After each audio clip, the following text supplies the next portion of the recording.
Mm, 1, 2, 3, 1, 2, 3, 1, 2, 3. Okay, it seems that. Oh yeah, Rafael Nadal is retiring. I forgot about that. Oh, really? I didn't know that. Yeah, he's officially retiring after this year. Okay. We are Well, good old. for him. He can go That's how and we know we are getting old, right? yep, Okay. he can go on and live with his friggin' millions. Yeah. But he earned it, right? Oh, he definitely earned it. Yeah. It's one of the most hardest things to do in life. Sacrificing your life for me being a Mhm. sportsman. Okay, ladies and gentlemen, let us know if the sound and Mhm. video quality is good. Okay, ladies and gentlemen, let us know. Well, you can let Otto know. I mean, I'm just here. I'm just talking. No, no, no, no, no. That's the point of the show, right? And that's the point Right. Yeah. of our society, or should be at That, least. that would make a really like funny like sort of non joke or like a sketch of just like someone doing a one sided like podcast like asking questions the other person's just I saw some types of those things, by the way. yeah. Yeah, That'd make a really funny like modern take on that. yeah. Oké, let us know. Let us know, let us know. Hölgyek, urak, hogyha vagytok, akkor tudassátok velünk, hogy jó-e a videó és audio minőség. Let us know if the audio and video quality is good. I checked it. It seems good, but let me know, All please. right. I will wait Mm-hmm. for 1 or 2 minutes and hopefully we'll get a response. Mm-hmm. I know we started late, but we had a conversation, so sorry Oh for yeah, that. yeah. Getting to know each other. That's True, true, true, perfectly true, normal. true, Yeah. true, true, true, true. I'm. I was like when you were. I think you were speaking. You were speaking Hungarian a moment Yeah, yeah, yeah, earlier. Hungarian, Yeah, yeah, yeah, exactly. yeah. And I was just like, "Yep, I don't understand. That's definitely No, Hungarian. I I just said assume." that they should let me know if the audio and video quality is good. Because I had these Mm-hmm. moments where like my internet was messing up, then the Discord call was laggy, but I couldn't see that like through Discord. It just show the laggy screen on the stream, and I wasn't sure why. But I figured out Mm-hmm. later that it was like a Discord bug where I had to like switch my decoder to the Mm-hmm. graphics card. So it was like but it's working. It seems it's working fine. To the Mm-hmm. graphics card. So I will let but it's working. It seems people again know about that we have started. All And right. I think that if you're down, we can start. Actually, you know what? I changed my mind. Click. Leave. I'm kidding. I'm messing around. I'm messing around. Okay. Um, no, if you can't tell by like No, no. because It with seems playing cricket, I can be a goofball. So it's yeah. It seems okay. So I think that we can start. Okay. Welcome everyone in the very new episode of my Dev Life show. I'm here today joined with Jimmy Spencer, who is the creator of the game called Cricket, and I'm very honored, like I said before, that he joined us for today's episode. And like I'm always saying, let's start with a little bit of introduction. So please introduce yourself for us. yeah, first off, the honor is mine.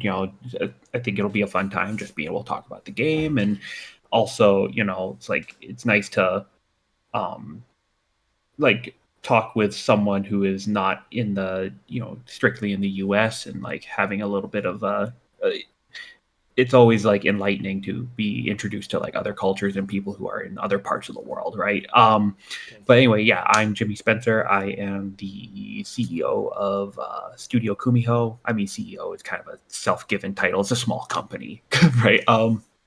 But yeah, so we're the I was the director, the only programmer, lead design for like uh, for the battle mechanics and the world exploration for Cricket, Jay's Really Peculiar Game, a JRPG about a young boy going to the moon with his best friends to try and bring his mom back to life.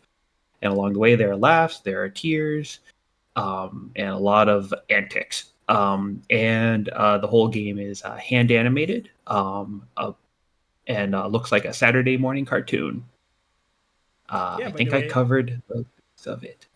Yeah, by the way, Yeah. that's what I wanted to tell you.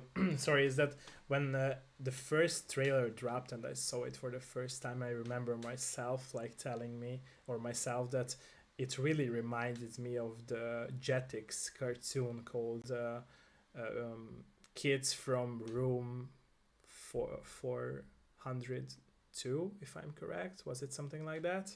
If you know that type of cartoon. Kids from Room 402. Yeah. Let's see. Yeah, there because it's interesting because I always get like different responses on the cartoon, but it's always from like the same era, like that mid 90s. aughts. Yeah, like oh yeah, Kids from Room 402. Yeah. Okay, I have seen this cartoon before. I just didn't know it by its name, Yeah, but I yeah, have seen yeah. it. It Yeah. really reminded me to those cartoons. Mhm. Yeah. Okay, Other so people have said like Recess. Some people have said Codename Kids Next Door. oh Some yeah, people have true, said true, Ed and true, true, Eddie. true, Yeah, true, right. true. Like, Yeah. so some people have picked more modern cartoons like Steven Universe or Craig of the Creek as True, well. true, true. Steven Universe was definitely a writing wise was also an influence. I do enjoy me some Steven Universe. I see. Okay. Yeah, sorry I interrupted No, you. no, no, no. It's okay. It's okay. It's okay. It's totally fine. I love that. So, my first question would be, what was the very first contact with video games for you as a player, if you remember those times of yours? Playing video games ever? Yeah. So it's interesting. I actually don't have a memory of my life where I Okay. did not know what video games are. But the first video game I ever played was Super Mario Brothers 3 on the Nintendo Entertainment System, and I would play that all the time. Um, and I used to hate World 1 Stage 4. That used to make me cry because it was a bottom, it's like because it was the one where you were floating across the Yeah. clouds and the platforms. I hated those stages. I hated auto scrollers. But yeah, that was the first game I ever played. I would play it a lot. Actually, recently, my family managed to digitize some old kids' videos, and I'm in the background playing the Sega Genesis Lion King game. And my Nice. brother's trying to like wrestle me and hold me down and beat me up, and I'm still doing like this as he's doing it and Those are playing the probably Lion very King. cool memories to see, right? It's a trip, right? Like, and I love my brother, and but it's just like even when we were kids, he was always finding a way to mess with me. He's only a year younger than me, I so see. I um, see. yeah, and also that Lion King game's freaking hard. Yeah, those Just games were side note. very hard. I remember myself playing the Tarzan game on PC, and it was very hard too. Oh And the yeah, those Hercules games. games as well. Hercules games Oh were yeah, hard. Hercules. Yeah, it Hercules, was yeah. also hard. Yeah, it's because the philosophy was to maximize your playtime by making the True, game true, super true, hard, true, right? true, true. The Lion King one though, that one kicked my ass. But yeah. But yeah, back to the original question. Mario Brothers 3, played that all the time. Actually, I didn't finish the game for the first time for several years after that though. I see. I used to have my sister help me. So my sister's a year older than me, a year and change older than me. So, her being the older one, she had the motor skills. I see. I see. I see. I Yeah. see. And what was the time in your life when you really like decided that you are transitioning from loving video games and playing them to actually making games? Like, what was the very first It click was in your life? it was 1998. Okay. I know it was Zelda Ocarina of Time. Finished the game, ran downstairs to my parents, tears in my eyes, going like, "I want to make video games. That's all I want to do. I don't want to do anything else." And my parents laughed. They're like, "Whatever, your little toy kid thing, whatever, whatever, kid. Fuck you." I'm kidding. No, they weren't like that. My parents aren't that mean.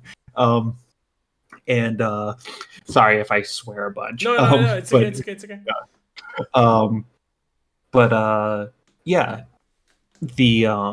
so yeah, I finished Legends of Ocarina of Time, and that was the thing. And I knew I was good at mathematics. I didn't think I had like a creative bone in my body, just because my parents assumed I was good at math. I couldn't be creative, so they didn't let me do creative things really, or they didn't push my Okay, it's creativity interesting. much. Yeah. So I taught myself how to do code. I taught myself C++.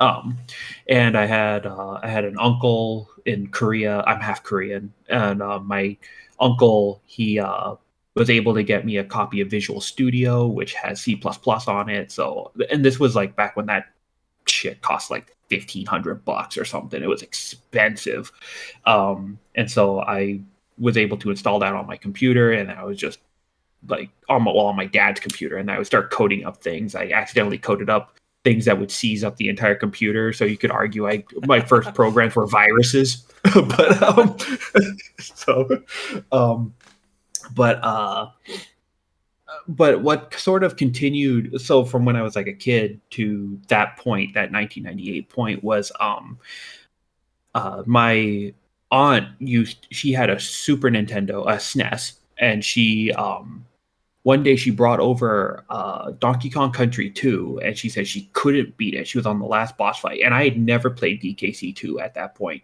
but she put it in front of me and just said, here's the jump button, here's how you run, all that stuff, beat the game. And it took me a couple of hours, but I did finish the game. And I remember my mom showed up after work that day to pick me up because it was I would say at my great grandmother's.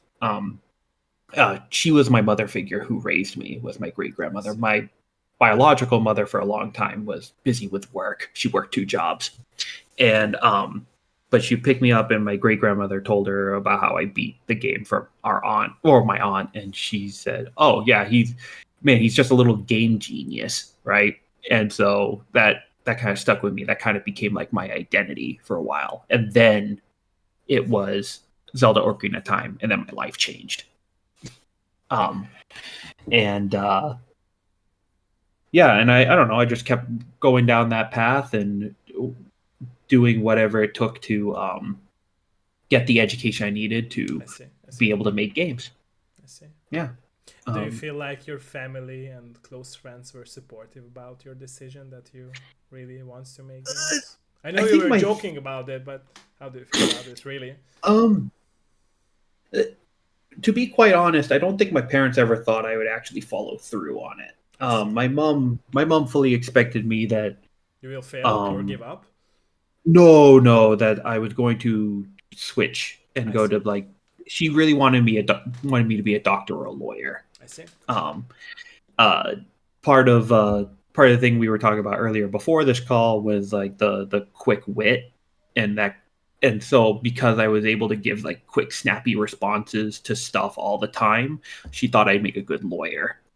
Because it's like I didn't like arguing with people, but if someone forced me to argue and be like, "Well, a moment ago you said this, and then this, and this, and then this is incongruous with this," and then, like, like I would just start dismantling what people would say. And so she's like, "You make a good lawyer." And it's like, but I don't want to make that my career. It's boring, right? or at least for you or for me, yeah.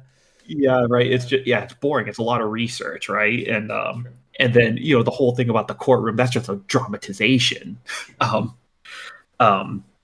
But I did have a friend travel with me. So I went to college at a DigiPen Institute of Technology, which was across the country where I'm from. So I was born and raised in Belfast, Maine. Okay. Irish American community, like that sort of the whole shebang, New England town, by the ocean, right? And I had to go all the way across the country to Redmond, Washington to go to DigiPen. And a classmate of mine from high school, a childhood friend, came with me. So we supported each other to go to this school. And, we developed our project. DigiPen's very project-based. So we did our projects together. I see. While there. Yeah. And so I think in that vein, I did have the support of my friends. And I think that's where, like, Cricket's plot is kind of circling it back to Cricket about the 3 pillars of the story are loss, loneliness, and friendship. Losing something, self-isolating, and then friends are the thing that pull you out of it through good support and them loving you. And so I think in that sense, having that friend travel with me and the other friends who were like in our friend group when I was in middle school and high school, being like, they would play the dumb games I would make for them, and they'd be like, I can't wait till you actually get to do this for real. Like, and so yeah, I think I had a nice, wonderful network, and in that sense, it was a privilege, and I was truly blessed. Was blessed, like it's not that way anymore. Like yeah, Still I'm are, still yeah. blessed. Yeah. Yeah, I'm still blessed. Okay. Okay.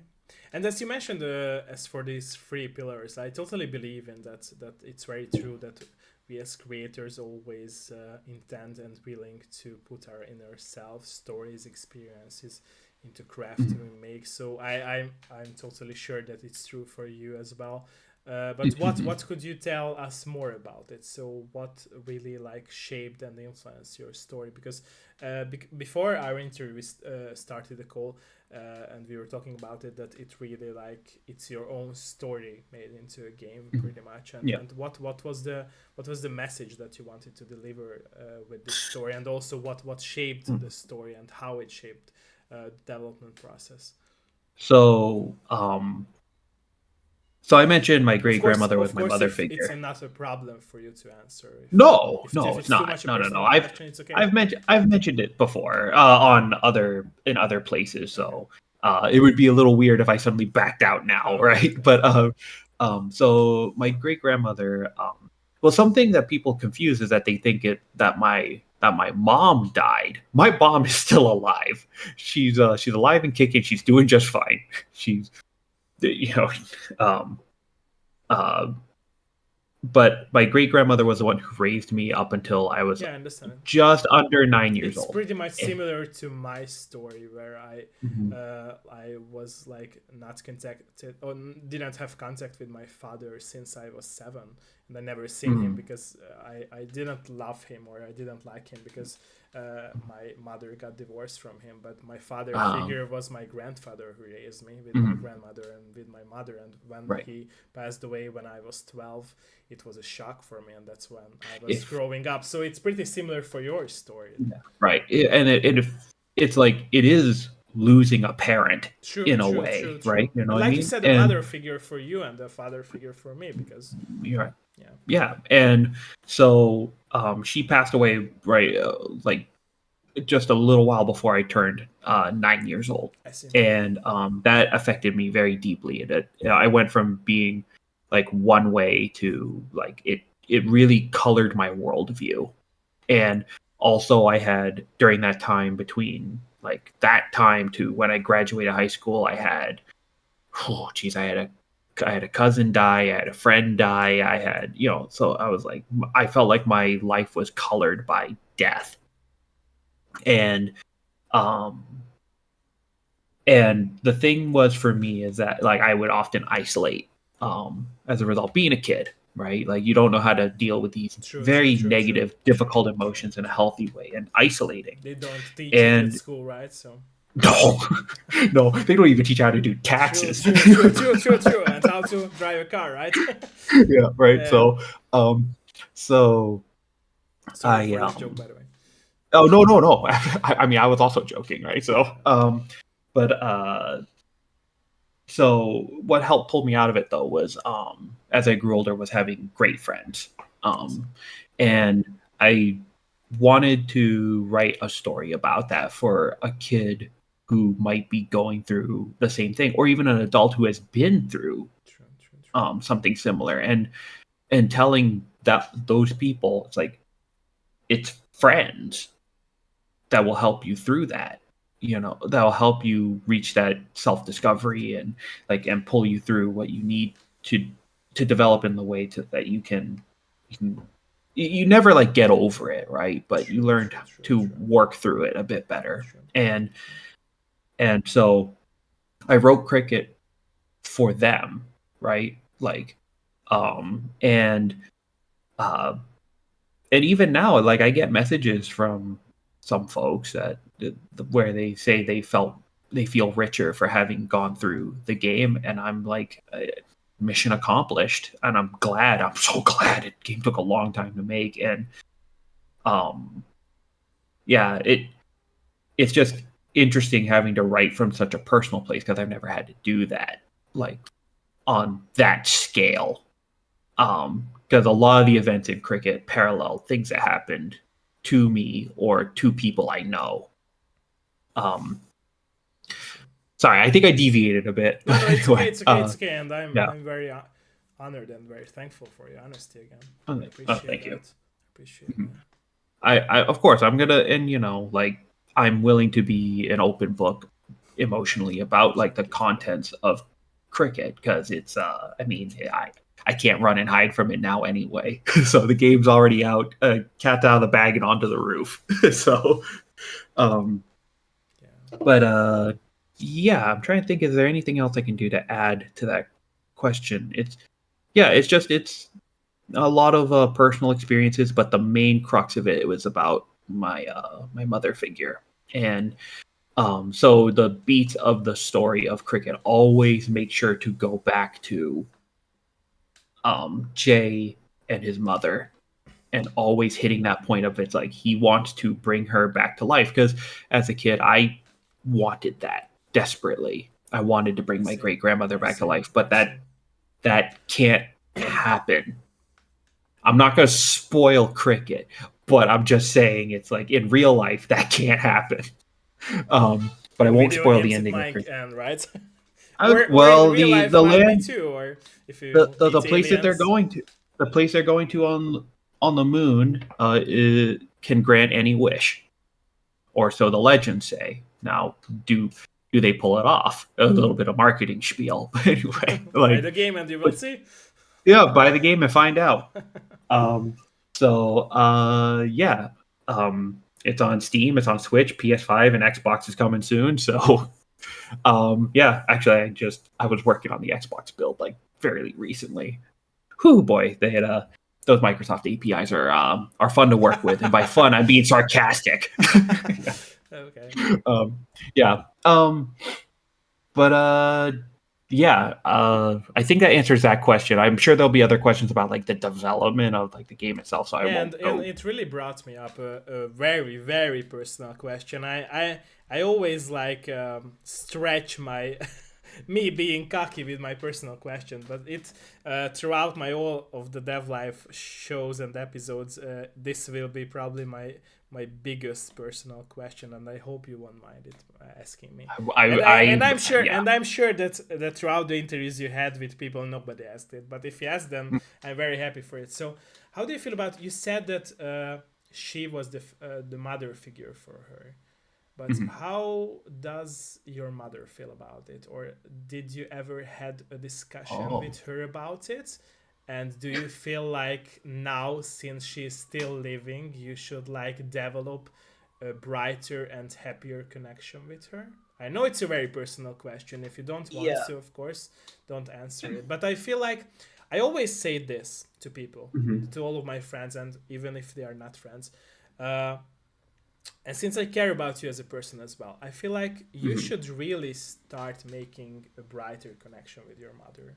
Because even if you were probably angry or mad, or I don't know how have you felt that she wasn't there for you, because like you said, it's probably because she was working 2 jobs to have a sustainable life for you and for your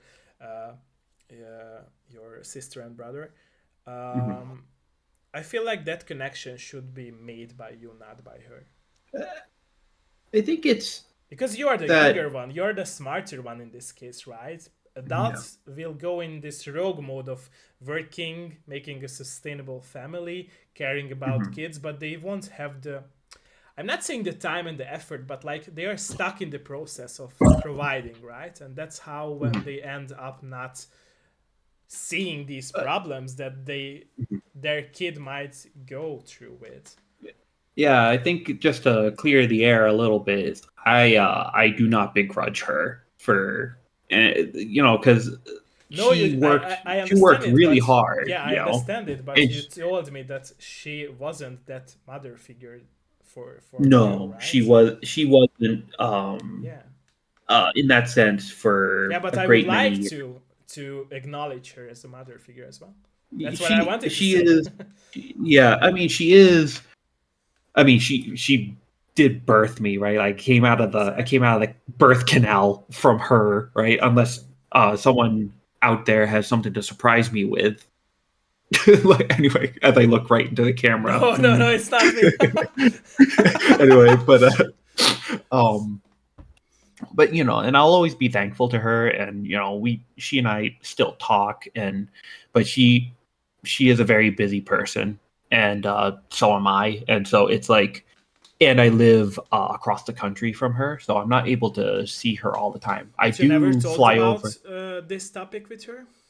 No, not See, that's directly. the I don't. problem. That's the problem. Yeah, I always I say don't. this, my episodes are therapy sessions, not just for me, but for my guests. And it's true for your episode as well. That Yeah. your homework will be after our interview to call her and talk about this and show this episode to her.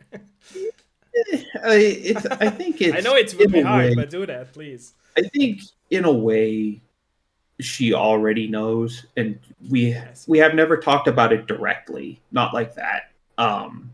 It's never been like a pain point between the two of us, because like she knows that in terms of her interaction with my life, my adult life, she has very little connection with I it. see. Um, and I think there is a bit of a cultural line there too. My mom is so I'm half Korean. My mom is the Korean parent.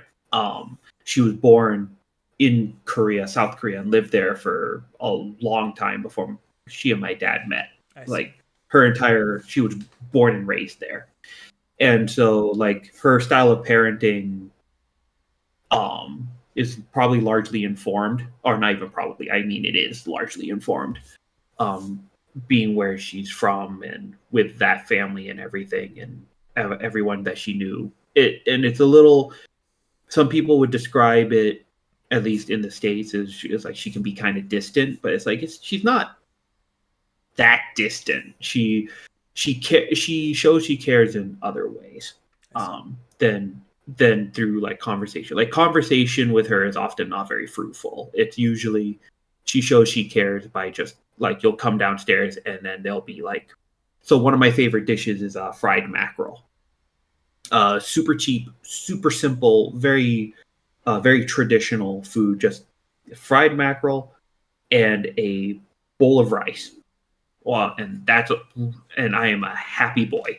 And so sometimes I walk downstairs and there'd already be a fried mackerel on the plate and a bowl of rice, and I'd be like, you know what? Yeah, it's like, love you too, mom. Right? But yeah, she was never really the type of person to say that she loved me. Not like that.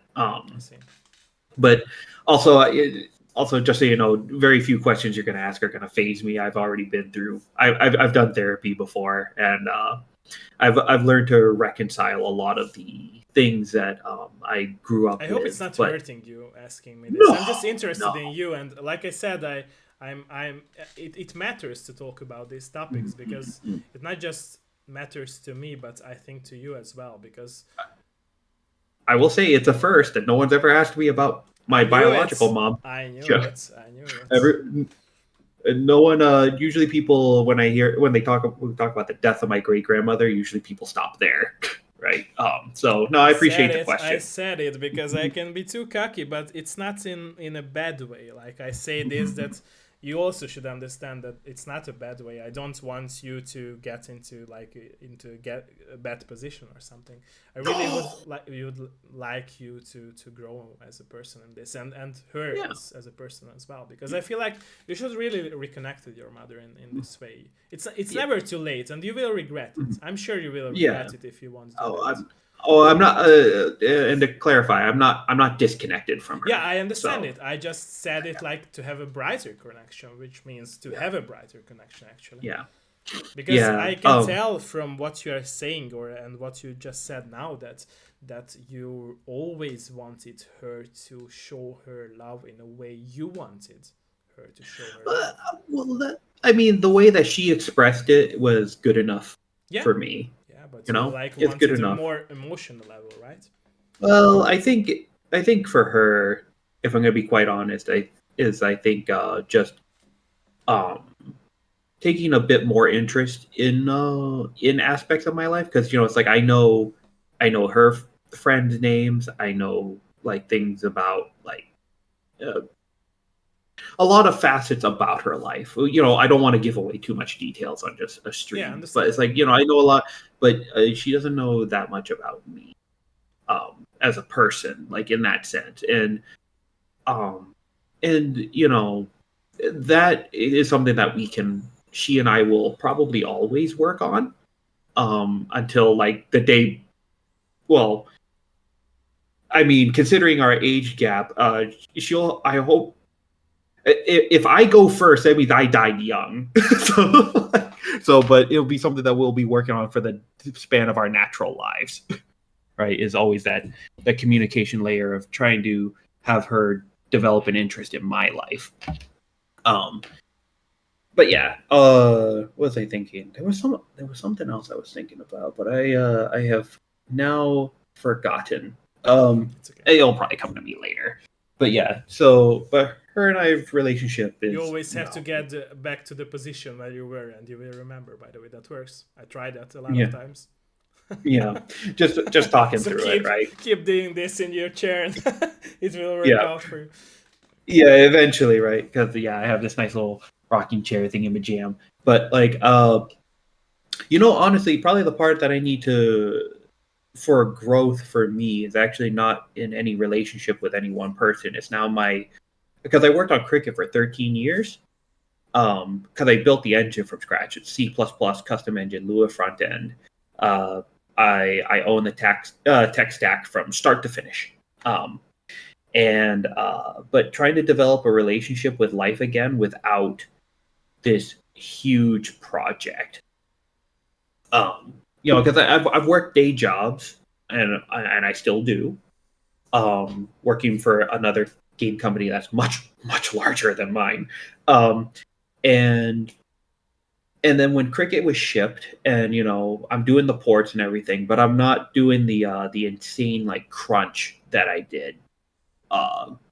In particular, that final 6 months of development really took a lot out of me, and so now I'm trying to reacquaint myself with like a life where it's like I'm trying to find that purpose again. I think that's the new journey right now. I think people talk about the fun of making a project that you want to work on with your friends, but no one talks about what happens after, or very few people talk about the feelings that come afterward. True. I was talking to my friends about, I was like, I entered like a kind of a depressive slump, right? Like not saying it's depression, right? But like that there was this emotional like dip, and it lasted for a couple of weeks. And I was telling my friends, like, I don't understand what it is. Like, the game's out, people like it, but all the nice things people are saying are bouncing off my back. And yeah, because at the end of the day, in my opinion, sorry for interrupting you, at the end of the day, I think that your purpose wasn't just for the people to enjoy it and connect it, but I think I will say this from my perspective. I think that I know it's crazy. It will sound very crazy, but everything that I done, which was creative in my life, I always hoped to get back my grandfather, and I think it's true for your game as well. Yeah. Like at the back at the back of your minds and also in your heart, you like always would like to get back your parents.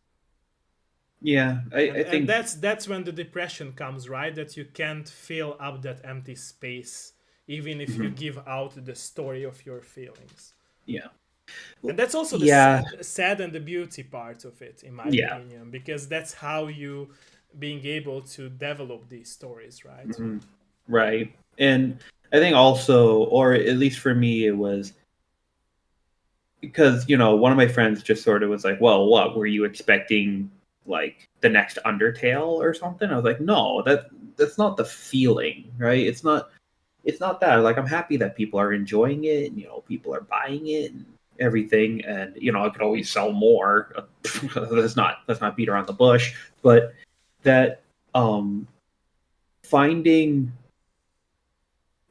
out what life is when this thing that defined your life for so long is no longer there. And it's like you're talking about like that hole in your heart around your grandfather and my great grandmother, right? But also there's that hole in my heart of that project, like that purpose, and finding that again.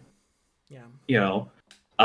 Yeah, but if you think it, like that about it, it's the same hole and the same thing that is missing from your heart, because like you connect it back to your childhood memories and with her by making the game about her. Yeah.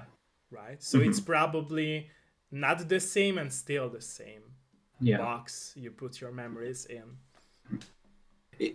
I remember talking with a close friend of mine, talking with her about it. And have you seen the show BoJack Horseman? Some episodes, yeah, but I haven't watched Yeah, it till the end. there's just a character who she, at one point, she describes, she's like, I have everything I could possibly want, like everything set up. Like I have a great husband, I have this house, I have all the things that I could possibly want because my husband's loaded and everything. And her husband's in the room, and he's like, yeah, isn't it great? Then she sits down, she's like, but why am I so miserable? Right. And it turns out she had other unresolved things that she has to go on a whole personal journey. But it was like, I feel like that part, maybe not the so miserable part, but it's like the game is out, people are enjoying it, you're getting good feedback, and anything where people were critical, you fixed it super fast. Like everything's kind of doing all right. And then I was like, but why? What? So why do I feel like something's missing? Yeah. Right? And I think that's something that, who knows? Maybe the next game will be about that. I don't know, but it's about, it's that finding that new thing. That not a lot of people talk about, like the when the big project's over, and it's just an interesting feeling. I actually haven't talked about it on any like podcast or anything, so this is the first. Although this is the first stream or podcast or anything of that sort that I've done, I think, since the launch. So it's been very interesting. So I'm still kind of going through it myself, but as with all things, as I told you before we started this, earlier in the call, I mentioned I did combat sports growing up. And the thing is that my coach would always say, these things are all just bumps in the road, right? But the road is long. True. And you got to appreciate the road itself, not the ending, right? Yeah, not the end, right? And so I think, as with all things, these are just bumps, and I will figure it out and then get back to what I do best. True. That's also not. I mean, we're also, there are other things in the cooker. That's not just cricket, right? So I'll find purpose. But yeah, I guess I was sort of to follow up that question about the inspirations about the game and all that stuff, is like, and talking about like the growth of not reconnecting, but like talking with my mom and everything, is like, I actually think the part where I need to grow is that thing I just mentioned, finding new purpose. I see. Yeah. Sorry. Your new purpose that I wanted you to do, right? To talk with your mom. Maybe. Who knows? Maybe. I mean, it'll definitely be a video game thing. It's also trying to find like the next story that I kind of want to tell. Because I don't want to touch the same subjects over and over again. Maybe you should do a story about how you feel about the project ending, right? Yeah. Actually, I mean, nobody done that, if I remember correctly. I think the only one I played all of the games. I think the only one I can think of is Danny Reedon. Okay. Or Davey Reedon. Is it Davey or Danny? The Beginner's Guide. It's the game? Yeah, so the game is called The Beginner's Guide. Okay. I might have not played it then. Did you play the Stanley Parable? Sorry, did I? the Stanley Parable? Oh yeah, I did. Yeah. Okay, so the developer, Davey Reedon, yeah, Okay. he, I will send you the Wikipedia in our little chat here. But so what it is that it's a story that's sort of like that runs parallel to his feelings about when he launched the Stanley Parable, and about how people kind of read too much into his work and like started inferring things about him, and but it's all done as like a sort of parallel. It kind of like how cricket is, right? Like details are obscured, some things are changed so that it's not just him like telling you this is what happened to me after I made the Stanley Parable. No, that would be ridiculous. No, it's something else. Definitely check it out though. It's only like 2 hours long. Okay. Yeah. Interesting. But it's one of those much maligned walking simulators, but I quite liked it for a walking simulator. And yeah, so yeah, look, we'll see. Maybe I'll make something like real quick about that sort of thing. I don't know. I see. Mm-hmm. Is it the story, by the way, which comes first for you when you develop your games, or? That's an interesting one. It can kind of come from anywhere because Cricket started with the story, and then I knew it was going to be a JRPG because JRPG is my favorite genre. Okay. But like other games I've worked on, like Where's My Water, a Bomb Buds, or like a Sound Plan. They were gameplay first. I see. Yeah. Although to be fair, with Where's My Water, it was largely Tim Fitzrandolph's game. I kind of came in. I was an intern, but they gave me a lot of work. But yeah, but those were mechanics first. Cricket was mechanics second. Even though people often praise its mechanics, the mechanics like it was decided with a JRPG.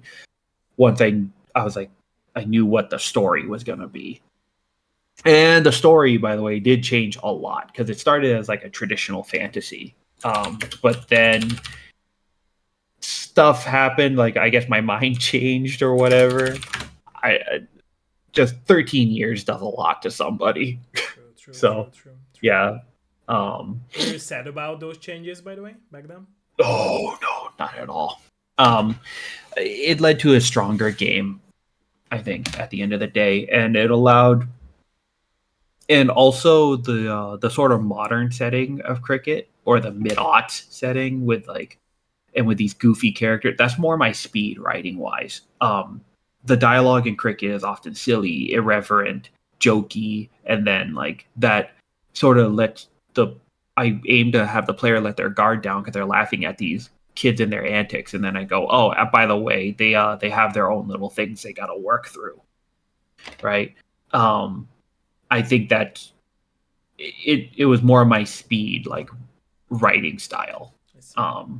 Yeah, what was it?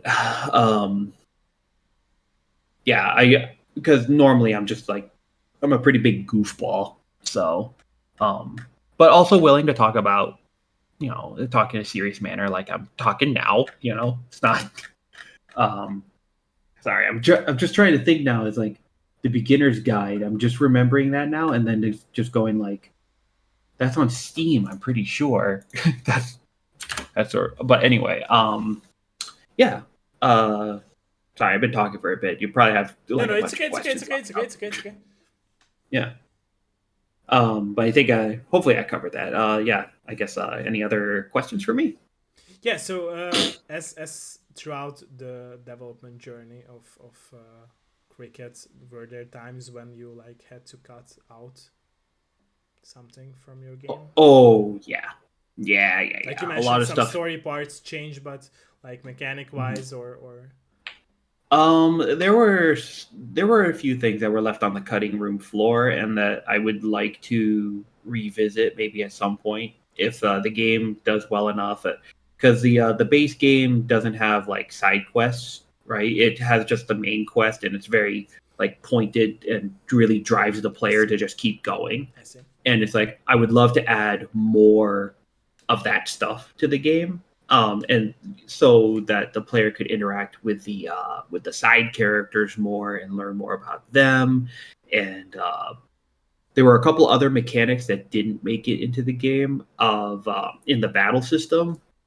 I had this one idea because you can slow down time during battles by holding the left trigger. I was like, I would love to do it where you could speed up the game too, and that would allow you to do bonus damage because the timings of because you have to hit button timings to do more damage, right? So if you could do that and speed up time, and then if you land the timings, you do more damage and stuff like that. So there were like a lot of silly ideas that I incorporated that I would have liked to have done. There were also like various like little effects that I would have done there. Yeah, so there were things that ended up on the cutting room floor. Oh yeah, the whole last dungeon. Oh man, we had to refactor the one of the final rooms like massively. The original draft for it was that you went into a it was like an area next to the food court. It's like a playful forest that you could go through. You know, sometimes at amusement parks they just have these like fake forests with all these like little critters like around. Yeah, so we had that, or we have that. That's still in the game, and you can walk through it. But originally, in order to ride the train on the other side to get to the food court, you had to solve 5 puzzles that each were around some fictional lore in the game. But then we were on like the final couple of weeks of development, and I didn't even have to play test it. I was just like playing it, and I just went, and myself and Kiri, our narrative designer, we were just like, it's like 5 a.m. We're crunching like mad, and I just went, Kiri, man, fuck this room. We shouldn't have to, like, these puzzles make no sense. And it's like there's no way that players are gonna be able to pull this all together, and it's not gonna be fun. And Kiri agreed. So we cut all the puzzles and made it but what I did instead is that I hid an Easter egg in that room. And I'm not gonna say what it is. It's just really dumb. So it's really, really stupid. And a few people have found that room, or found like the Easter egg in that room, and it makes me happy. It's also like for that Easter egg, I wrote the song for it, so I'm an uncredited composer as well. Nice. Yeah, just a dumb little thing, but yeah. There were plenty of things that ended up. Oh yeah, there was another thing that went on the cutting room floor was the there's a part where Jay goes to where the crew go to college, and they have to get Jay's sister out of student debt. And there was this whole thing we had. So the way it is now is that you go up to the main entrance. You need a key card. You have to find a guy who's trapped in an outhouse out back, and then you have to bring him toilet paper so that he can wipe his butt and all that stuff. But he gives you a key card that allows you to go into the college. Now, the original thing was that I don't remember if it was the toilet paper or if it was the key card itself, or the guy was going to be in one of the school buildings, and you had to go into the building and find them. So you had to navigate all these classrooms. But the thing is that made that dungeon interesting was that as you're trying to navigate it, to me the scariest horror games are like the stalker ones, like Clock Tower. Clock Tower scares the shit out of me. Resident Evil can miss me with that shit. And I've never been scared by Resident Evil, or Silent Hill. Anyway, but Clock Tower scares the shit out of me. But anyway, we had this idea of the hall monitor. So as you're navigating this dungeon of like classrooms and everything, randomly we had this AI like planned out and everything. This thing called the hall monitor. If the hall monitor caught you, it sent you to the beginning of the dungeon, and he could appear at any room at any time. So he would stalk you, but we ended up cutting that content because we didn't have enough time. You want but I to go wanted to. back to these cutting out scenes and to get them back into your game, or never, never, never? The hall monitor might stay cut because I think the quest that came out of that cut was so. I I uh, I laugh at it because there are jokes in there I forgot I wrote. um, so I think that part turned out great. I see. But the side quests I would love to put into the game. I see. Yeah.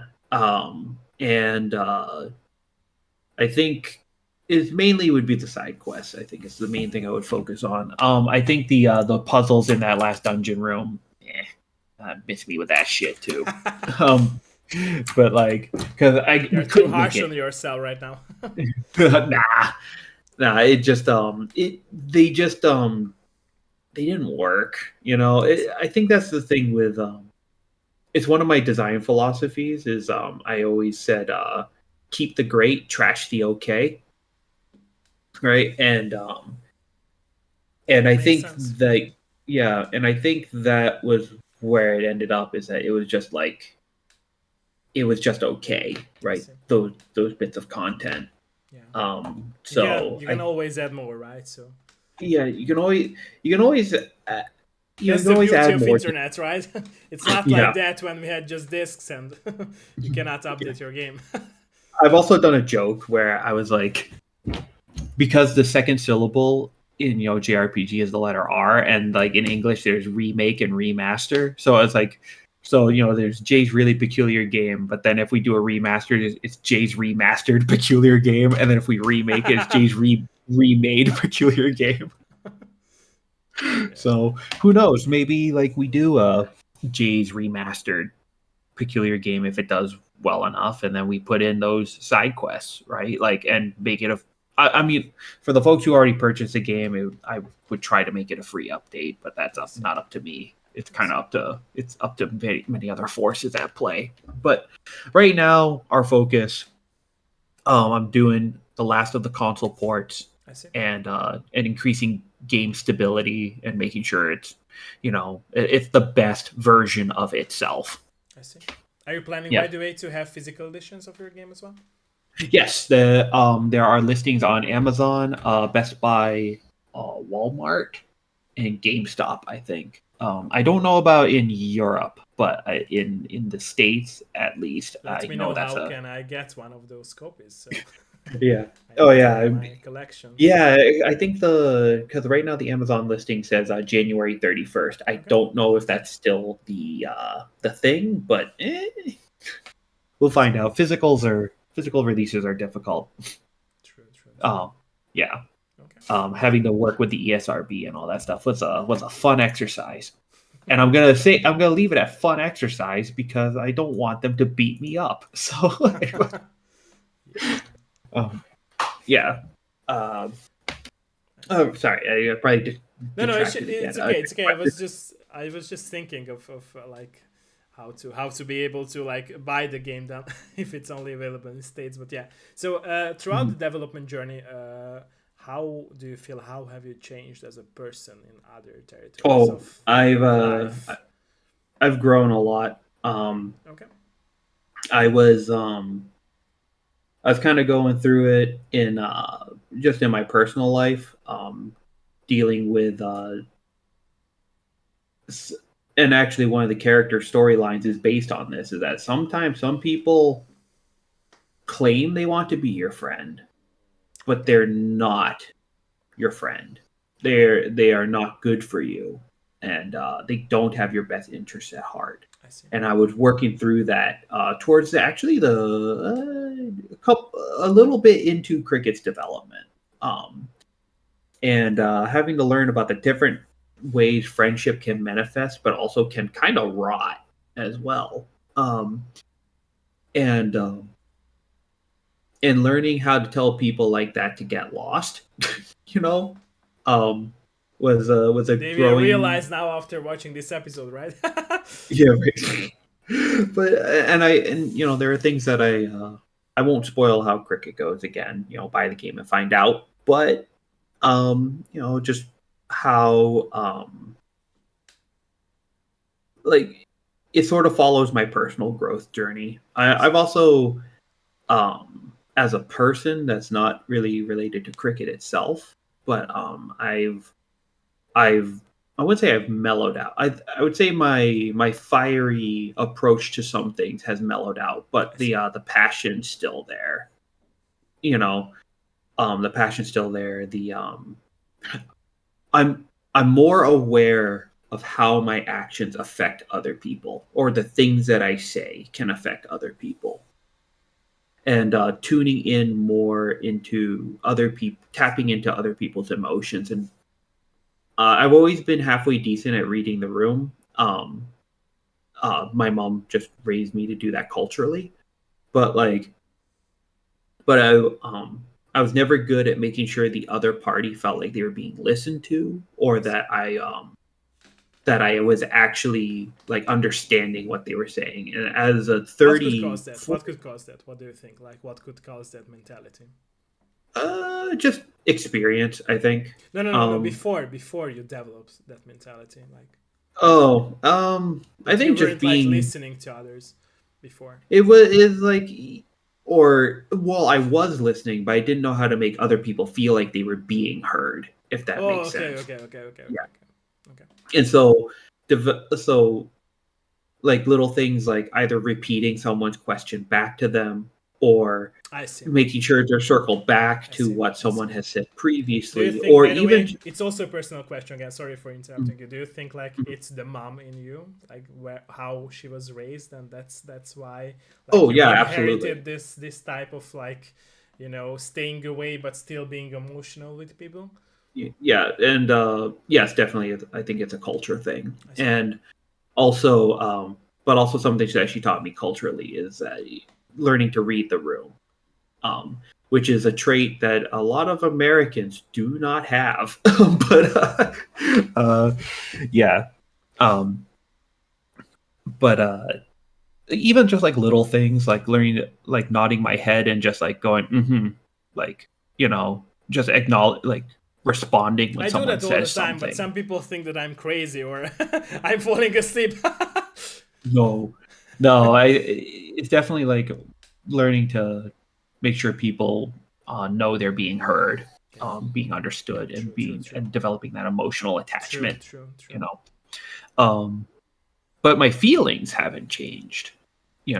But just expressing it I see. is has changed. And but yeah, I think that's part of getting older is understanding how our actions affect others, True. and actually in a weird way kind of caring for other people that you don't even know, right? Like um for me it's I'll even just like um I mean, I've always been one to like pick up after people and like in their trash and everything, but understanding like the uh the knock-on effects of um like don't leave trash because it'll become someone else's burden, right? Like whereas I think teenagers will just like leave something on the ground because like who True. Very cares, true. Very right? true. Yeah.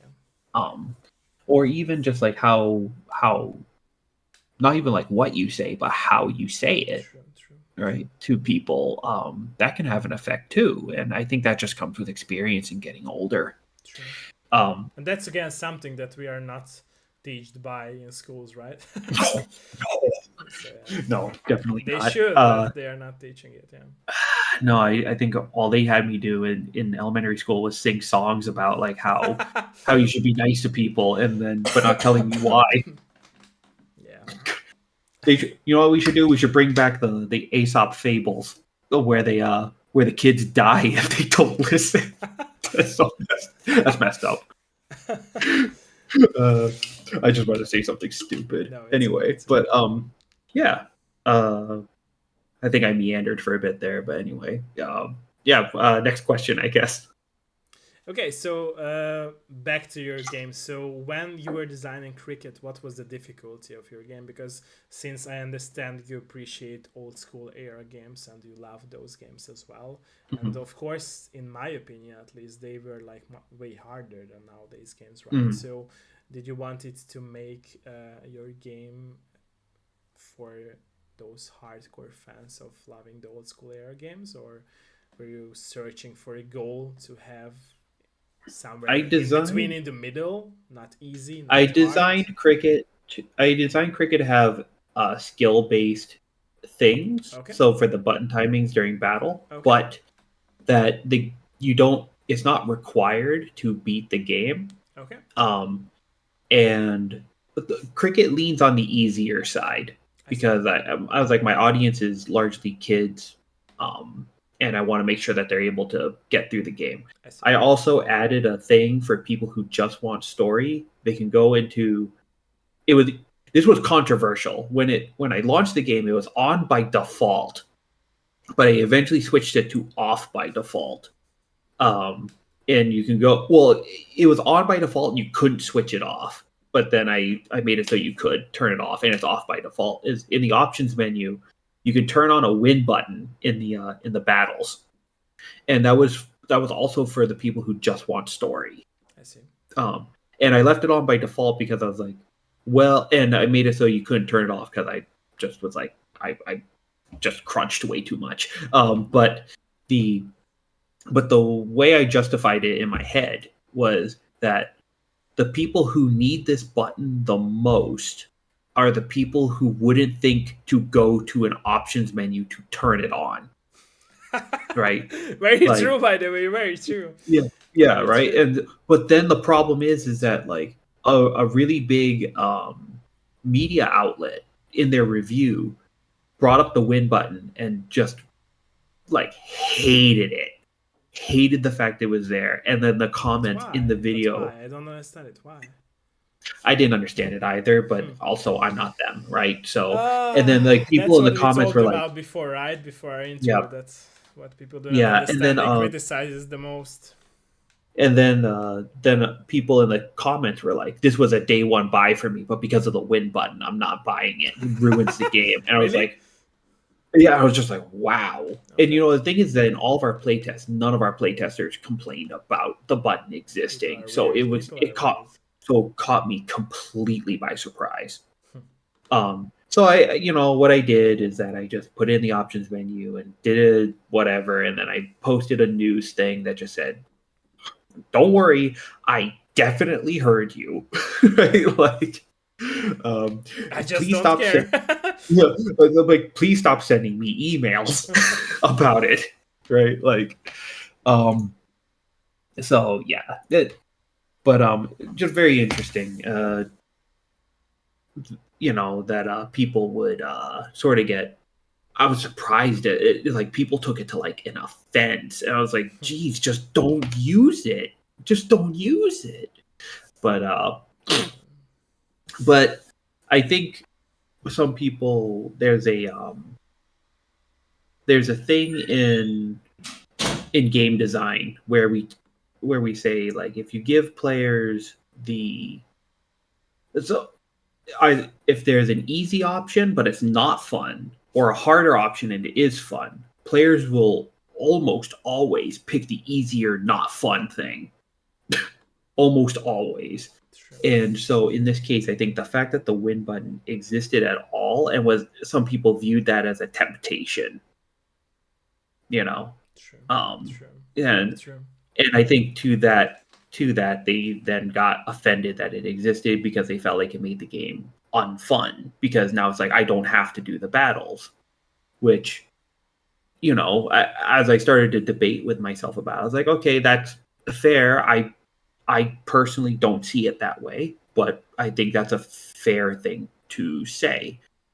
Um, so yeah. So what I did instead is that I kind of compromised and met in the middle. I turned it off, put it in the options menu, and then in the battle tutorial for the game, I put it in the tutorial as like, hey, if things get too spicy for you in there, you can turn on a win button. It's right here.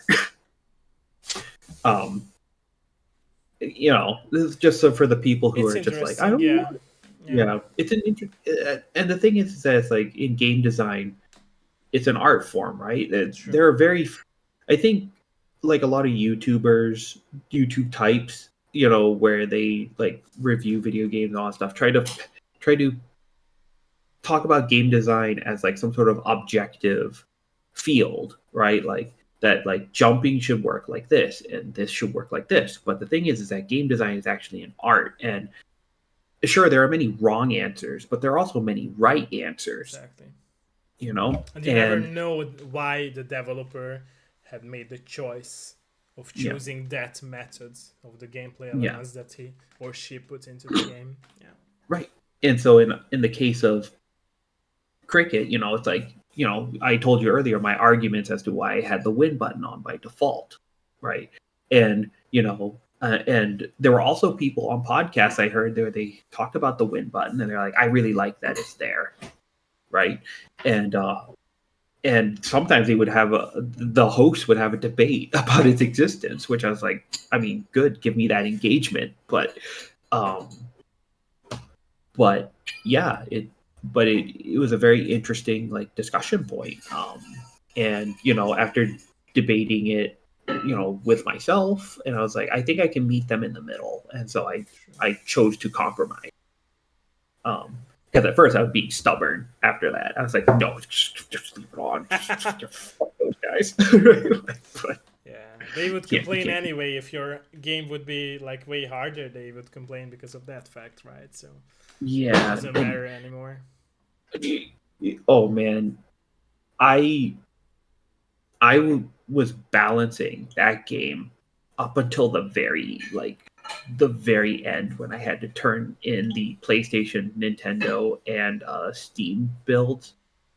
I was working right up to the wire balancing it, and I was not gonna lie, I was super scared that the final boss encounters were too hard. Um, I wanted to make them a Some games does challenge. that, by the way. Some it's interesting, by the way, that it's an ongoing mechanic that a lot of developers use, Mhm. and I seen that in a lot of games that some enemies might not be that hard, but the very ending boss in some games are very or way harder than all of Yeah. the bosses were before that. And I don't think it's like I think it's I'm not sure, of course, because I haven't talked to those people whom I played the games. I hope so. I will someday, but I feel Mhm. like it's also could be game designer choice, like a metaphor for like you are at the ending, and if you would like to overcome the ending and see the final, message, core message, because usually Mhm. you find out the final core message of the game at the ending, then you Mhm. have to go through with it like in life, right? So you have to Yeah. like go through uh, something big if you want to achieve Mhm. something that you would like to have. It So it it turned makes out. sense in some way, right? So it's like Mhm. if it would be too easy, then it wouldn't have the risk and reward system, right, for Yeah. what you achieve. The way it turned out, though, it uh, I was surprised people found it balanced just right. It is the hardest part of the game, but it's not so hard that it's I see. impossible. I was worried it was impossible, or like because I'm the developer, I get all the timings perfect and all that stuff, but like.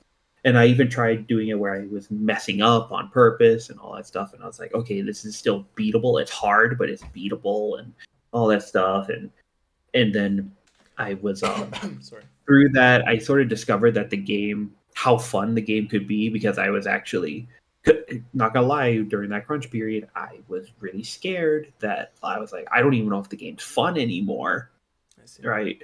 And but have be forced to like play the game like at that point where the game actually got kind of hard. And I was like, oh, here are the strategies that you can use on the final boss encounter. Here are the things that you can do that end up working out really well. And um, it turned out great. I think I realized how fun the game systems can be.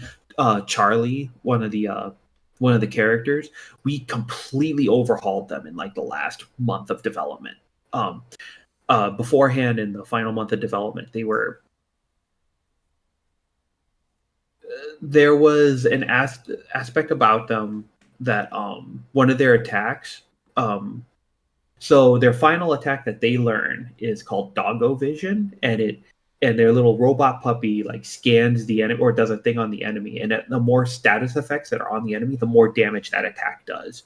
That was thrown in at the last second because originally that attack, I haven't talked about this in public, so but the final or the before that version of the attack was duders would walk up to an enemy and then start a projector, which is what we changed it to a scanner, but it was a projector. It's clearly a projector if you look at the art, and it would spawn like a projection of one of the other characters and then do one of their attacks on the enemy, but it was random and it would give the enemy a status effect based on which character it was. I see. That used up way too much memory on the Nintendo Switch, so it crashed the game, and it on the Nintendo Switch, which only has 4 gigs of RAM, right? So, and that's shared RAM. That's not just for graphics or whatever. If it was just for graphics, that'd be great. Then we wouldn't have any problems. But then, yeah, so it was running out of memory, and also I just didn't find the attack very fun. Like I never wanted to use it. So I overhauled it at the last minute and changed it to that. So now, and then I added grenades that Charlie could use, because Charlie originally only had like a couple of grenades that did status effects. And then I overhauled them and gave them like one for every status effect in the game. And then made their attacks provide more buffs and all that stuff. And now, to be honest, Charlie's my favorite character playing the game. Because of the Switch. Because of that Switch, yeah. Because now it's like, now Charlie's a really interesting character. But yeah, there were so many changes at the very end that I thought, I was worried that it was going to ruin the balance, it was going to ruin the game, or I was like, I wasn't even sure if the game was fun anymore. These things creep in, like at the very end, you just don't know. True. But it seems like people enjoyed the game, so I don't know. Something worked. Yeah, and that's what matters, right? At the end of the day, so you have to be happy. Yeah, right. I hope people enjoy, and I mean, based on like what people are saying, people seem to be enjoying the game and enjoying their purchase, and I think as a game dev, I couldn't ask for much more. Been in this industry for a little while, so oh man, how long have I been in the industry? 12 years? That's a lot. Yeah, been a while. I think the average is like 5 years. So by the way, I wanted to ask you this: that you mentioned that you developed your own engine. Is that correct, right? Yes. So what was the choice behind that? Unity sucked at the time, and Unreal wasn't publicly available. Okay. So, was it also a very scary and hard decision for you to develop your own engine? No, not at all. No, I don't think so. Because at DigiPen, I went for I have a bachelor's in computer science. I think it's officially what it says. I see. And so I had to develop a game engine every year at DigiPen. I see. So you had the knowledge back then already. I see. Yeah. So originally the engine was supposed to keep my skills sharp, and then eventually, and the plan was to make Cricket and like whatever. But then I went, oh, this thing's actually good enough to make like a full game in, so we should just make Cricket in this. And originally Cricket didn't have a name. I was just like JRPG, I think, as I just called it that. So no, it wasn't a scary decision. It wasn't like a difficult decision. I think it just sort of naturally arose. I see. There were definitely concerns, but I was like, I've coded my way out of everything else, so self-taught programmer from like 9 years old, right? So, do you believe, by the way, in self teaching, or do you believe that everyone should also have like a mentor in order to like learn and develop their skills for the better? As much as I was like self-taught, right? Oh, actually, sorry, I wasn't self-taught at 9. I was self-taught at 13, but like 9 was when I developed an interest. But when I really started coding was around age 13. I want to make sure to correct that record. What was it? Right, dude. I don't think I really like developed like my code style or truly like became the programmer I needed to be until I went to school proper. The self-taught stuff was good for like little dinky games that like I could share with my friends, but for actual sustainable good software, nah, you need somebody to help you through it. You can't teach yourself that. It comes with experience, and actually probably the place where I learned the most good software practices was at Amazon, actually, because I worked at Amazon for a while. And because I was surrounded by programmers who were more experienced than I was. And the thing is about traditional software versus game software. Traditional software cares a lot more about maintainability than, I mean, performance is always going to be a concern, but maintainability and readability are very, very important. And I had to learn those skills, which were not in my wheelhouse, right? Game dev was just like, get as much done as fast as possible. And now it's like, now you're on the opposite end of that. It's like, get stuff done, but it has to be readable. And having to learn that at Amazon and develop in that way, I think helped make the engine better. I see. Because it forced me to, because like all the engine code for our internal game engine, everything's documented. Everything is like well laid out, easy to read, easy to understand. I see. Okay. Throughout the development journey, by the way, what helped you not giving up at any point of your life and really stick to your vision and really deliver the game? Sheer hatred and spite. Okay, that's not true. Honestly, stubbornness, probably. But of course, in a good way, right? So about passion. Yeah, like I always wanted to make this game. I wanted it to exist desperately, and that fire just stayed lit for 13 years. There's a lot of years, yeah, and I think that if you believe in anything enough, right, like, and you want to see it to fruition, I think like that fire will always be there. True. And I agree with you. Yeah. And if and I think that's just what it was with Cricket. I believed in it enough, and we held on to it. We built the demo. We reached out to publishers.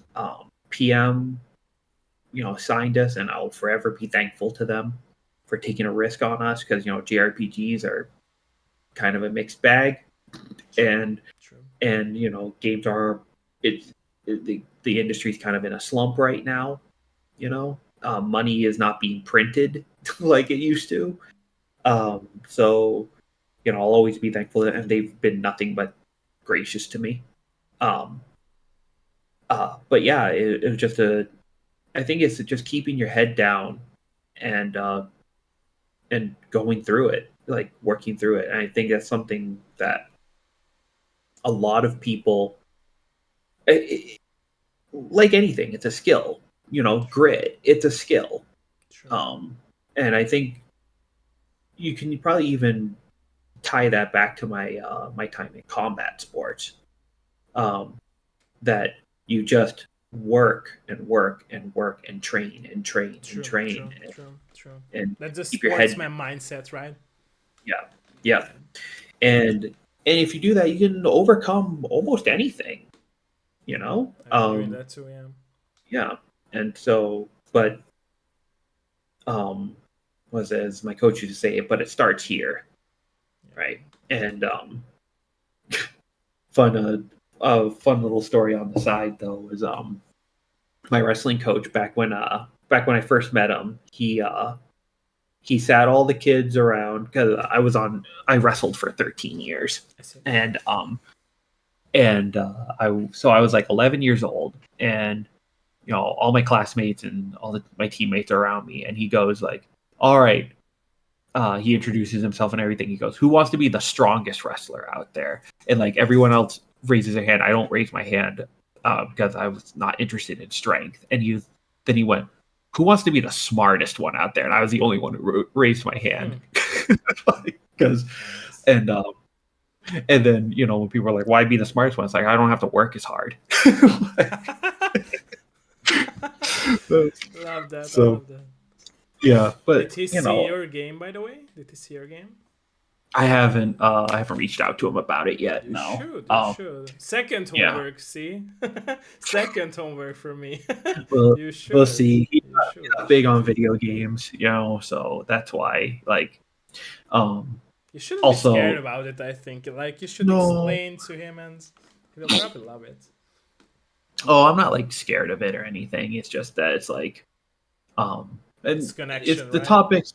The topics never really come up. He just knows that I make video games, I right? see. And that's about as much as I think he needs to know, I see. and Okay. that sort of thing. But yeah. Anyway, Okay. I probably answered that. So, your question. So, I guess next thing. Yeah, thank you for that. So so you mentioned a lot of times naming, of course, your game, and me too. So when was the time when you actually like came up with the name of your title of your game? Oh, that must have been in 2018. Okay, I want to say. and how? And Because how? how I remember I drafted up like 100 names. Okay. But the name Cricket. So my grandmother, not my great grandmother, but my grandmother, she uh would always call me Cricket, uh, Jiminy Cricket, and all that stuff. But like, and it just felt like it was I don't know, felt like a nice tribute I to see. that part of my life. I see. Um, and so Jay's mom calls him Cricket, and that became the title. And also, like members of the team were fans of like the one word title, and then with longer subtitles. And then Jay's really peculiar game, the acronym JRPG. So it kind of lined itself up. Um, it's because I was having a hard time coming up with names. I was having a hell of a time. Um, I remember there was another one I was thinking like the final area of the game is called Yamelia. I was like we could call it like Yamelia to the what was it Yamelia to the east or something like that. Because unfortunately Eastward was taken. So sure, I was like when Eastward was announced, I was like, like that was a name I had. Right. So fun times. Anyway, and but yeah, so Cricket came in around 2018 when we actually had to hire staff, which was a scary experience in its own right because it used to be just like working with friends, and then it was no longer about working with friends. I had to hire staff and people who actually, I have to actually pay them, and I had to start a business, and I had to do W-2s and like all the tax stuff and health insurance. It all kind of Scary just adult stuff, right? yeah, it all kind of built up over time. It was never the original plan, you know. I described it to our art director one time. I was like, my life is a lot of like me throwing myself down a mountain and then somehow landing on my feet at the very end. Like it's like an awkward tumble all the way down, and then I land on my feet. And I kind of felt like the development of Cricket was the same way. Like it was originally supposed to be a much smaller project. It was originally just me. Then some friends offered to help, and then they hopped on board. And then I was giving them like a very very small paycheck just as a thank you. And then it was like, now we need actual staff, and so that meant proper paychecks and benefits and whew, man, lots of stuff. Do you feel, But by the way, that you really found yourself by making games and making this exact game? found myself. I think I've always sort of known who I am, Okay. you know. But I always knew games was the thing I wanted to do. I found myself through games when I was little. Okay. They became my identity. That was my love Okay. and everything. And I wanted my life to be about games. I wanted them to always be a part of my life. I see.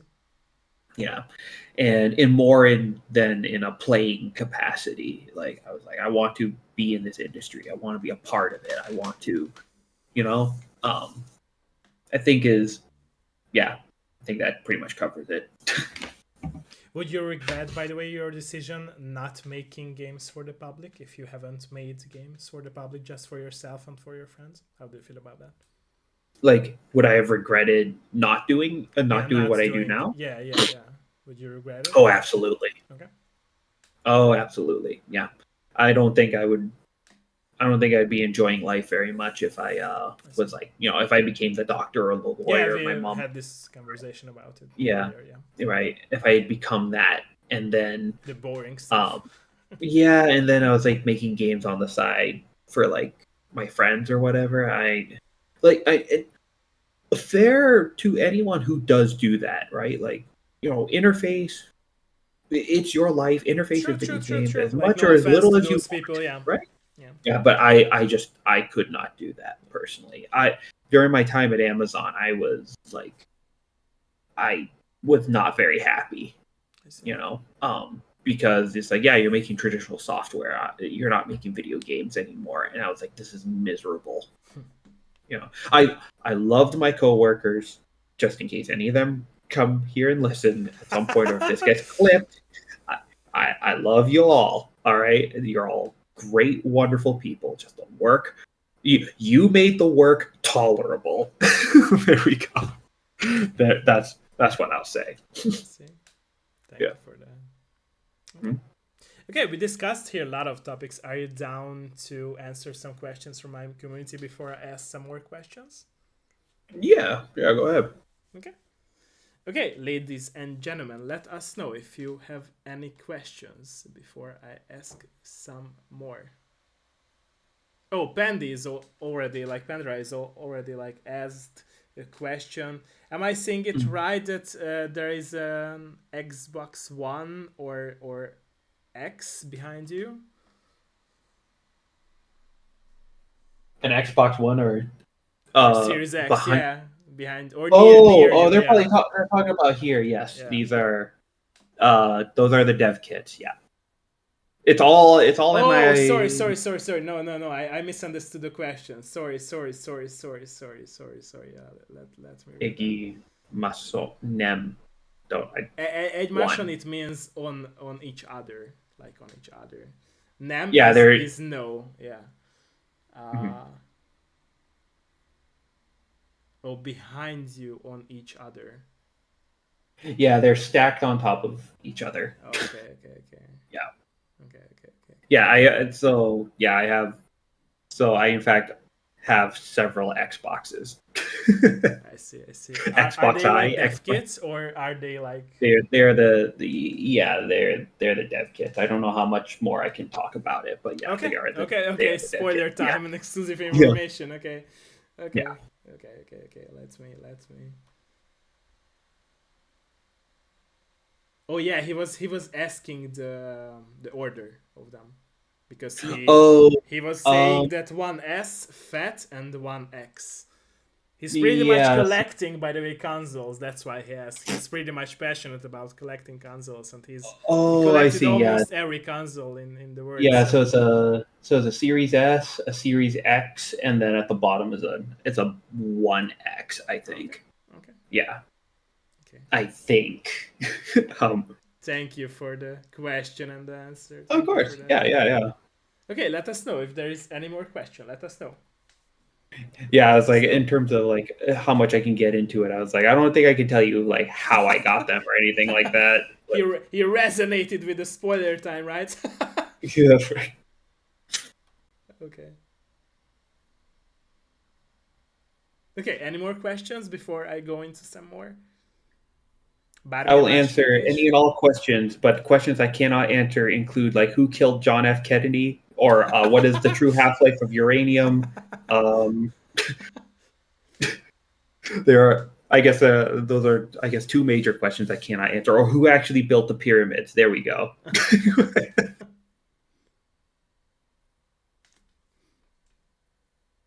Bármilyen más kérdés, hölgyek, urak? Any more questions?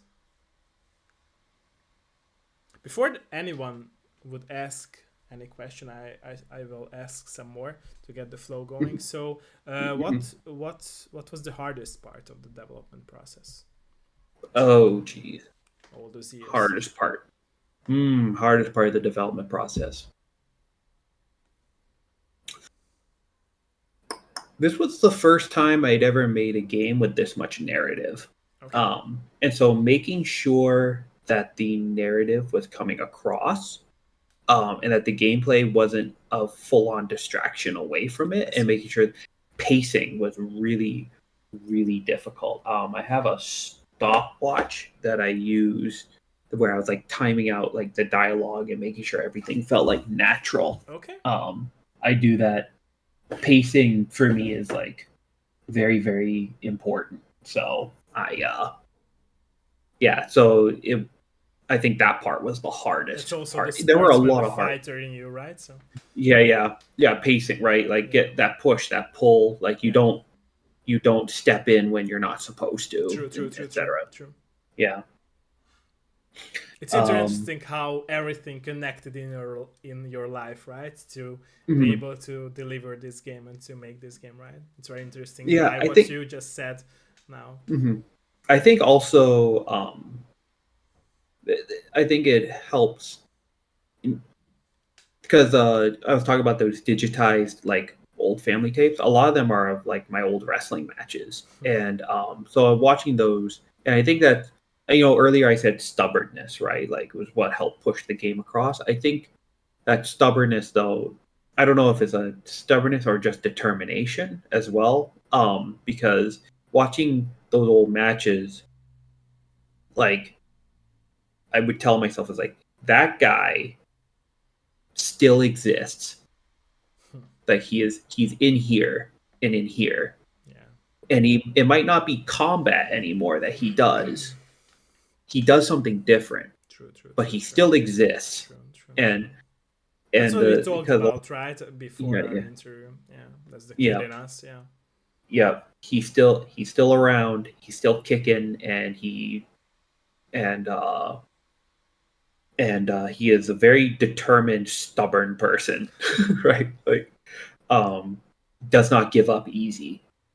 um but yeah, um I'm also I can see the chat on the side, but I unfortunately do not speak Hungarian. No, So it's okay. It's okay. It's okay. You don't have to, so it's okay. yeah. Okay. Any more question? Oh yeah. By the way, Bandy was saying that he has to run some errands, so that's why he's Mm. lurking now. Oh, okay. Any more questions? Uh, Bármilyen más kérdés? Any more questions? Also, by the way, marketing time. Don't forget to try out the game or even buy it yes. if you like it. So Cricket James Really Peculiar Game is on Steam, the Nintendo Switch, PlayStation 5, and then coming soon to the Xbox Series X and Xbox One, and eventually a PS4 port, which I am currently working on. And because I am now in the rare situation of having to backport from a PS5, usually you go PS4 and then move you were up. joking with like the remastered edition, right? And Yeah.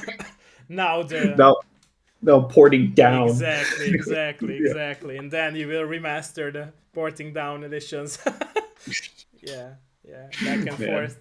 Yeah, Yeah, I've joked with folks. It's like, man, sometimes cricket feels like a forever project, but I mean, it'll. Um, outside, I think once the PS4 version ships, it'll be just a matter of watching, fixing bugs, moving on to the next thing, and if cricket does well enough, then to do all that other stuff we mentioned earlier, all the additional content. I see, I see. Yeah, yeah. By the way, what came up to my mind? We talked about like the feeling of like ending your project and Mhm. how does it feel to you. I remember one of my guests at my Dev Live show were talking about it as well, and he told me that uh, the real process of going through those emotions is really just going fully into the next project. And it's very Mm. interesting, by the way, what he said about it. And I think that it will be true for you as well when you really Mhm. found or will really find the the influence of your next project. That will be that emptiness will be filled again with the new project. I guess we could say so. Let's hope so. Yeah.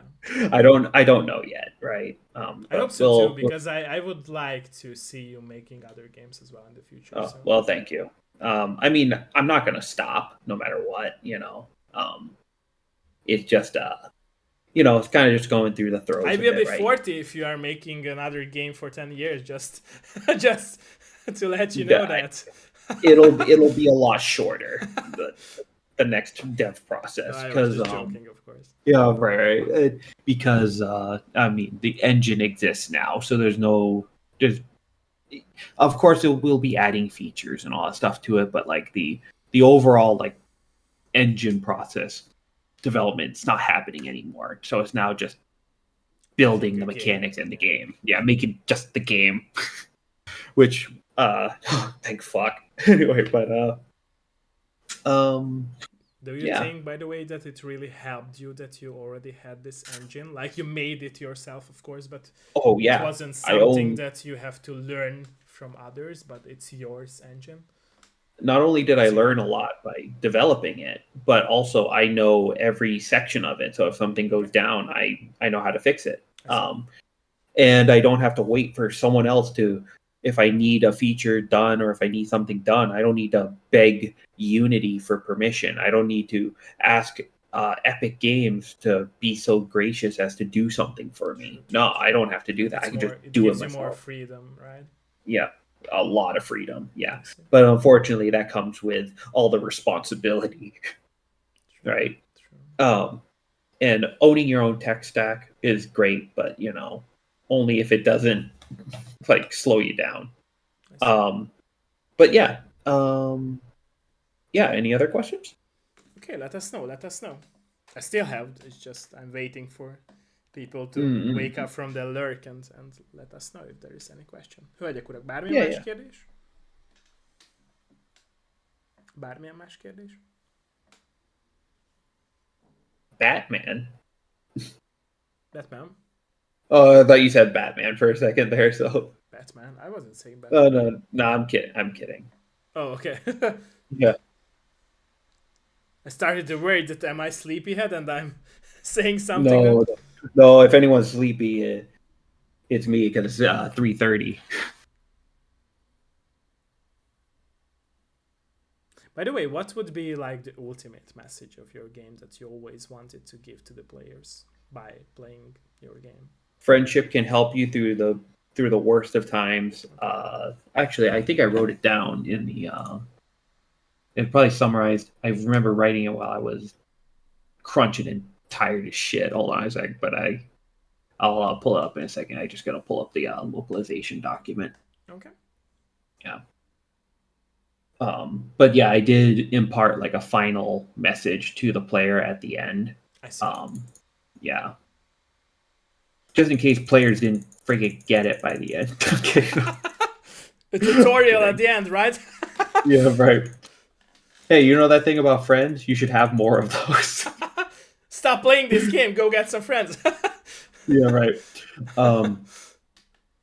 Yeah, so thank you so much for playing. No matter what, friends can help you in the best and worst of times. Treasure them, love them, and be good to them. Nice. Yep. How have your friends felt, by the way, when they played through your game? What emotions did they have? If you remember those times. As one of my friends was saying, he was like, at first I was laughing at a bunch of these dumb things I've heard you say throughout like our friendship together, and then I started crying at these parts. It was like, yep. So but a lot of friends have described it as like they have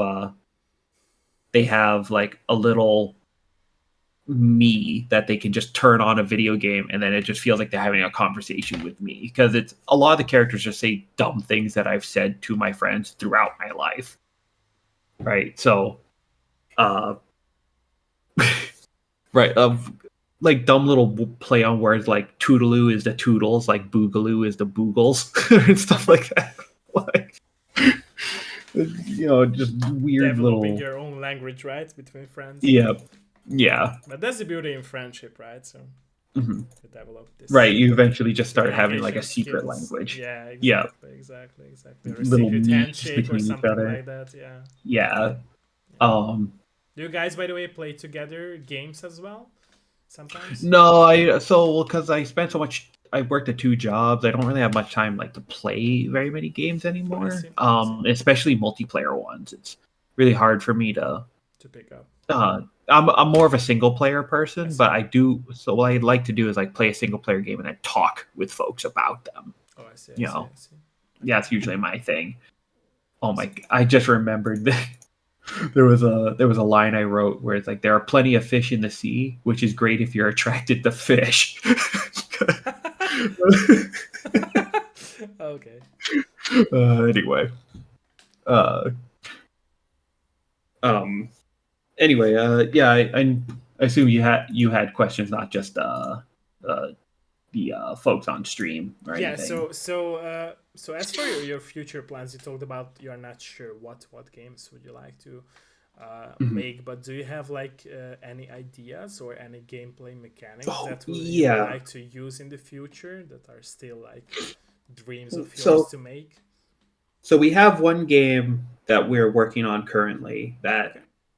I'm very, very sure is going to be the next thing. Like Okay. very, very sure. We did a whole so internally at the company, we had folks make pitch decks and then they would pitch their game and then there would be a whole voting process and then we decided on a couple of ideas and then we refined those ideas and went really in depth and then did another pitch round, another vote, did it again. I see.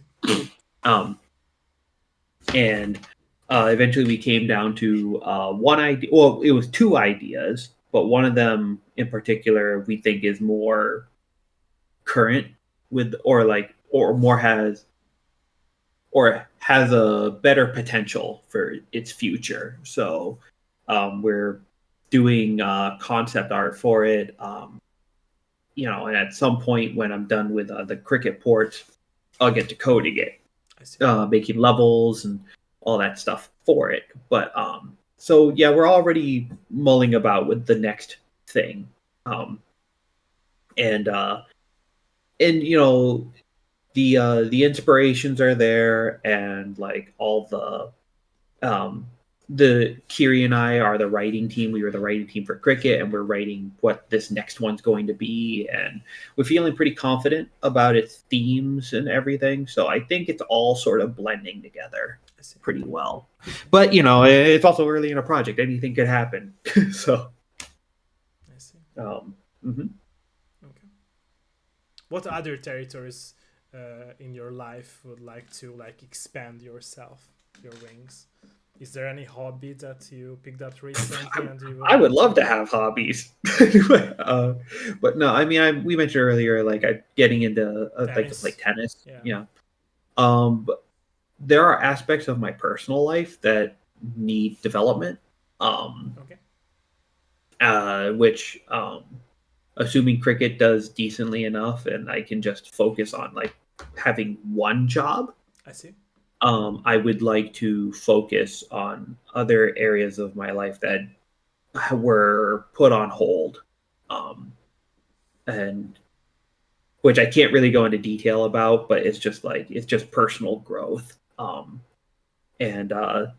there's travel that I want to I see. do. There's people I want to see. There's um, mainly actually those two things. But on top of yeah, I would like to pick up tennis, um, and just I like having hobbies outside of video games too. I see.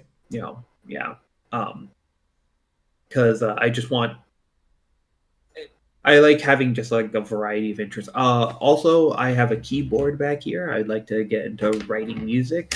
I have two guitars. I'd like to play guitar. You know, I'm rubbish at it, but it's like, but being rubbish is You kind will of the get start. better by experience and Yeah, by right. like By just doing those playing, things. right? Yeah, exactly, exactly. By just having taking the time and playing, and and I would love to do that.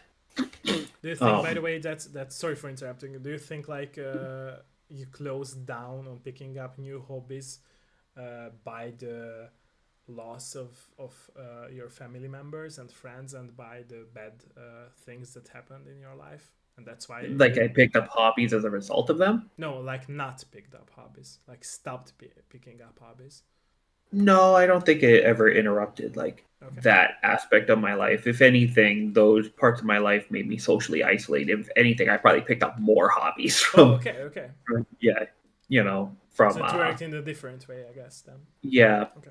Um, but yeah, there's yeah, I would like to do do music. Another friend has wanted to do like a comedy YouTube channel thing with me um for years now. Like maybe that could happen, I you see. know. Like I love writing sketch comedy. It's one of my favorite things. I I would love to do like a modern take on like Monty Python's Flying Circus, but like YouTube friendly. I see. Like as soon as I figure out what that means. But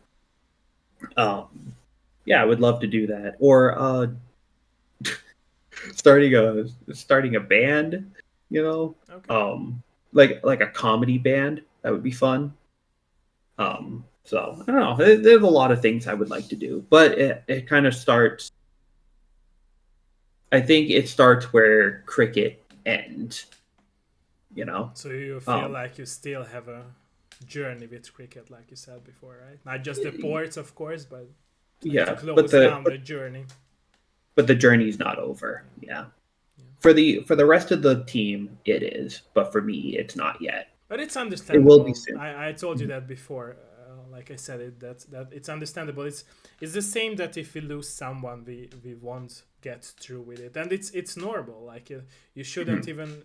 I always hated the people who said it, and it always made me angry that some people say that you should get through with the loss of somebody you love. It's stupid. Like you will You never never get do over that. it. Exactly. Like Yeah, those people who say that they got through with it, they are just scared and running away from those memories.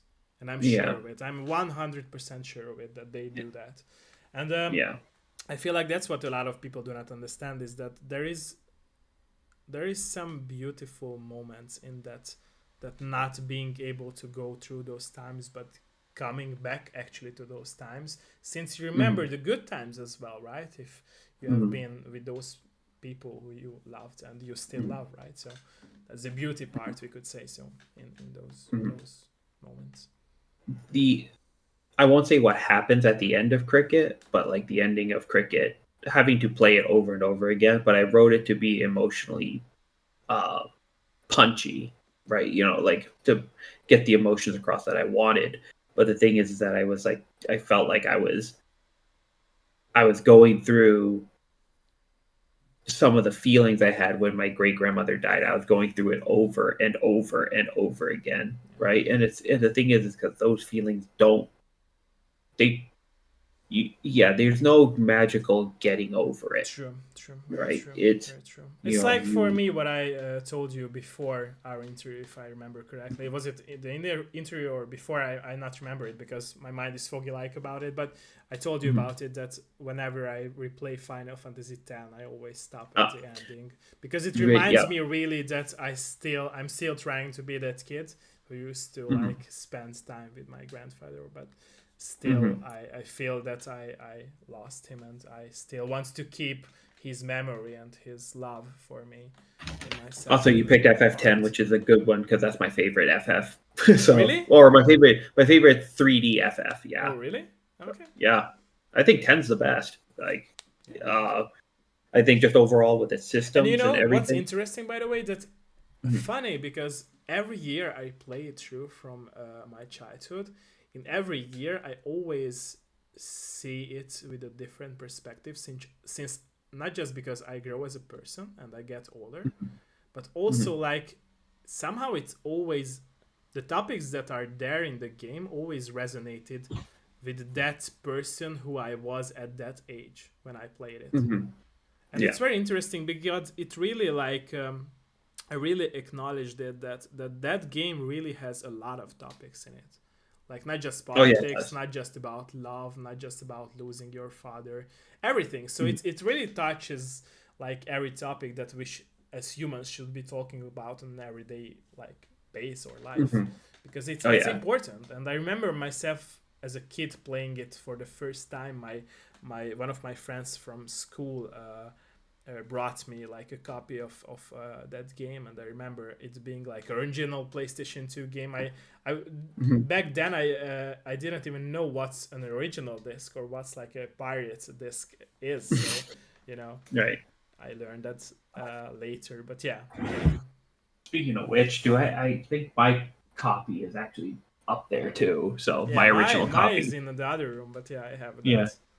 And it's Yeah. just My interesting, game but shelf is like it's right there. interesting So. because I never played the PlayStation 2 version. And the only reason is because like I remember my PlayStation 2 like scratching the disc, and I Oh. did not want it uh, the disc Yeah. be unable to be played by PlayStation 2. So I stopped playing Mhm. the PlayStation 2 version and dropped to PlayStation 3 and PlayStation 4 version. Actually, they Mhm. released it for the Vita and the PSP, if I remember correctly. Yeah, Oh, so for the there were PSP. so many ports of that Yeah. game and HD remaster. We joked about remasters, so that Yeah. game Yeah. had Right. the remasters too. Oh Yeah. yeah, I do own the remaster on PS4 as well. I still wait for the remake, by the way, because there were so many rumors that there will be a remake of Town. Mm. Yeah. I wonder. I think I think we're gonna have to wait and see how Seven does as a remake, Yeah. and also hmm, it's not that I don't think it will happen. It's just that it's like I just feel like like because for example six is held to such reverence that they're gonna like do right. Like they'll do other ones first. Though I think 10 is the best one. Um, but whatever, man. Yeah. Oh, True. and already got a remake, so Yeah. True. True. FF3. FF3 is a lot of fun. I see. All that. True. True. But yeah, no. For me, by that time is the one that always takes me back. So I have my original like cartridge when I was a kid, and Yes, by the and way, and it's rare that people have original cartridges. Yeah, and even the uh, saves, it's very rare. I save all I preserve all, and Nice. like I respect that. and I'll just boot up that save file and I'll just Hyrule, even though I've 100% at the game, do whatever, make up my own side quests that weren't even real, but it'd just be like, go for deliver this thing that I totally made up, right? And I'll one in my copy of Zelda Ocarina of Time, and I'll do that for like a couple of hours. So to remember, Yeah. you know, Yeah. mm, leave. True. True. True. True. True. Yeah. Yeah, I totally. yeah. Sorry. No. Questions? So I was say that I'm like I said I'm very here with us today and Yeah, thank you for for having your me. actually a lot of topics. Is there something that we because I could go forever. I know myself. Yeah, yeah. I was trying to No, it's like no. Yeah, let's yeah, yeah. see. That's why I wanted to say start or end our stream with a joke that's like Yeah, I'm related to trying to our think of place. So anything. I'm trying to think of, I think we covered pretty much everything that I can think of. I hope personal questions as well and very Nope, personal not at all. questions. Not at all. Okay. No, definitely not at all. Like I said, I've been through therapy, so not. Also, I'm 34. Like I've been there. So, Okay. For some start and end with a joke, all I was thinking, I was like, if we're gonna end with a joke, I guess I know what joke I can end with. Oh, really? Well, actually, it'll require that it would anyway, it's Okay. My dog has no nose. How does he smell? Awful. There you go. Okay. You said end with a joke. You did that. You did that. Okay. Yeah.